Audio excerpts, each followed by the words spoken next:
Some of the passages even made me feel ashamed of being a man even. So most of the time, I'm the one who are interviewed by others.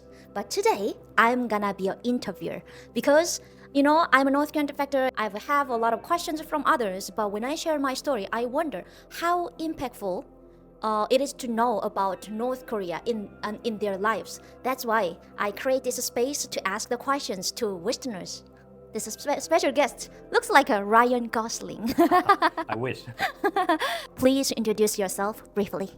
Hi, I'm Patrick Rose, and well, I work for the games industry, which is usually lots of fun, so I don't have to talk about a lot of depressing topics. So North Korea is a little bit of a different topic to me, obviously. I work mainly in product strategy, and I'm an independent consultant, so I work with clients all over the world and get to travel a lot. Sounds like it's a little bit far from my knowledge that, I didn't play game in North Korea because it's kind of like a taboo topic to bring up, like playing games to my grandparents who are so strict about me to study so hard to get into the university to be educated. So it's a little far knowledge for me, but I wonder what made you interested in North Korean topic?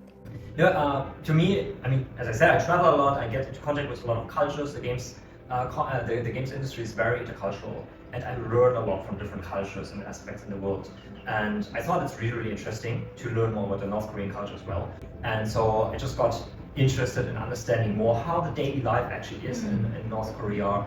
All these insights which are usually so hidden and we really don't perceive by just watching the regular news, right? And I must also say I spent a lot of time in South Korea, and I got to know the South Korean culture very, very well. But it's really, really interesting to see what kind of contrast there is I see a lot of parallels between the South and the North Korean cultures, but obviously there's also a lot of separation. So it's going to be really, really interesting to see if these countries have the chance one day to unify again, like how this is going to turn out, how these cultures can grow back together. This book is just a great starting point to understand what a future could look like, right? Oh, so you brought up my book, The Courage to Die. So my next question is, before reading The Courage to Die, what was your perception about North Korea and how my book, changed your views? Right. I had an understanding of North Korea. You understand there are these systems in place that potentially make people suffer. That's what we hear here, at least in the West or in other parts of the world. That's what the news always tell us. So we roughly understand about these type of systems. Your book tells us a lot about the daily lives of different people in different hierarchies, also in different hierarchy levels in the North Korean culture, which is extremely interesting. And did you ever have to pause while reading, and why?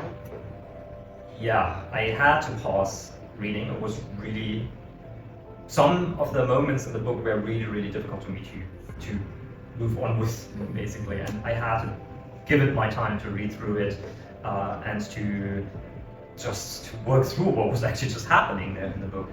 Obviously, everything that happened in the orphanage and other children around you and what happened to them, that is extremely shocking, and that also showed me how privileged I was actually with my childhood. And then there has been the entire escape, which was like this entire odyssey of difficult parts, of horrible parts, which I potentially couldn't have survived that. That's what I believe. And understanding that you have to go through all these things, imagining these things happening to me, also honestly made me a little bit feel, some of the passages even made me feel ashamed of being a man even. So understanding like the situations of women in North Korea, not only North Korea, all over the world, but in North Korea, women have even less protection.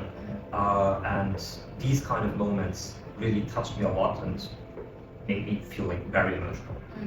You mentioned about you bring up that as a man I was a bit ashamed to be a man after reading that book. If you read my book, you're gonna read the entire story of my escape.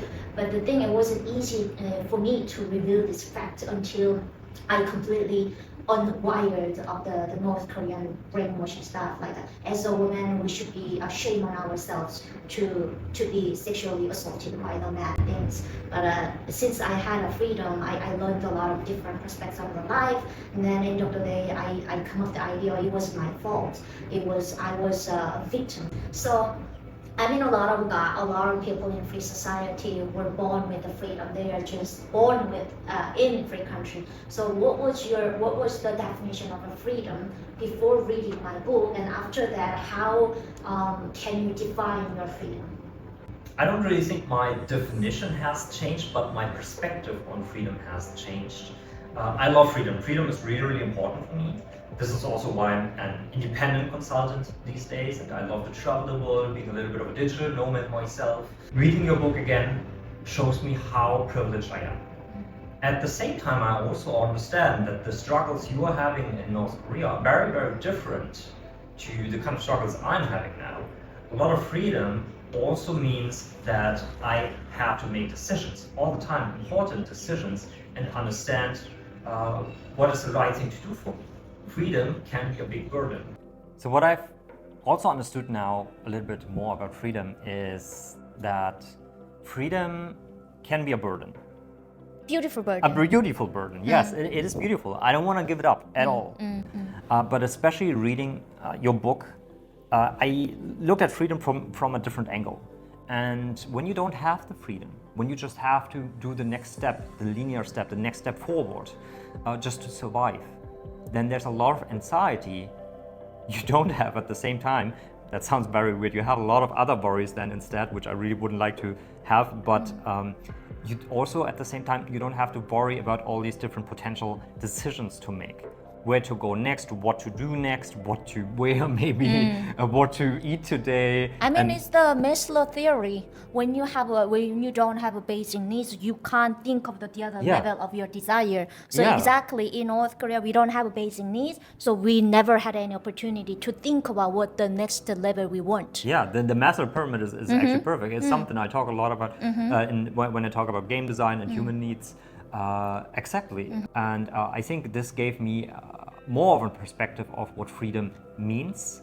And it also made me understood that freedom is much more of a deeper spectrum of things. It's a spicy.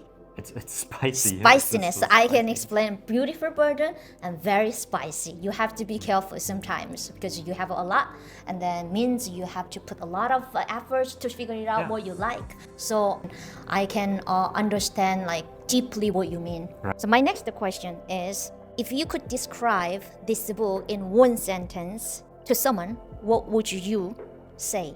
This book will teach you about the privileges you have in your life. It will make you feel grateful.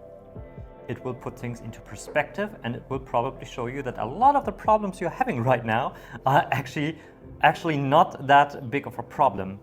And even if you lose everything, you can still achieve everything. That's a good point. That was a very long sentence though.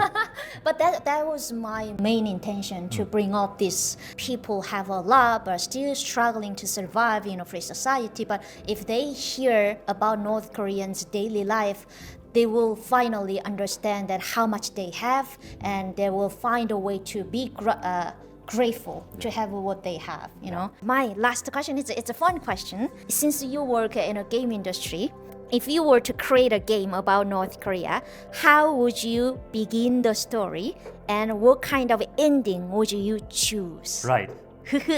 I actually have been thinking about that already, because whenever I touch something, I see a new topic, I'm also thinking about how could a game about this look like, right? I think the first thing I would show is just very normal life. You might not even know that this is in North Korea, or like, it would just look like a normal family life, a normal family fight, and so on. So that people understand that there's a lot of humanity going on first. Humanity first. Very similar patterns like we are having in our lives. You know what? And maybe I expect that the ending is killing Kim Jong-un. Can you make the game to kill Kim Jong-un? I believe just killing eventually will not help. It was a fun question, but the answer is very, very serious. I mean, I expect that, like, okay, I will make the game with the ending of killing Kim Jong-un. That was my expectation. But anyway, thank you so much for your time, and then thank you for reading my story. And I'm so happy to hear that the perspectives of the freedom has changed, and that you could have now like different angles of the freedom what you have right now. Thank you so much for sharing your insights. Of course, thank you so much for having me. It was lots of fun. Bye!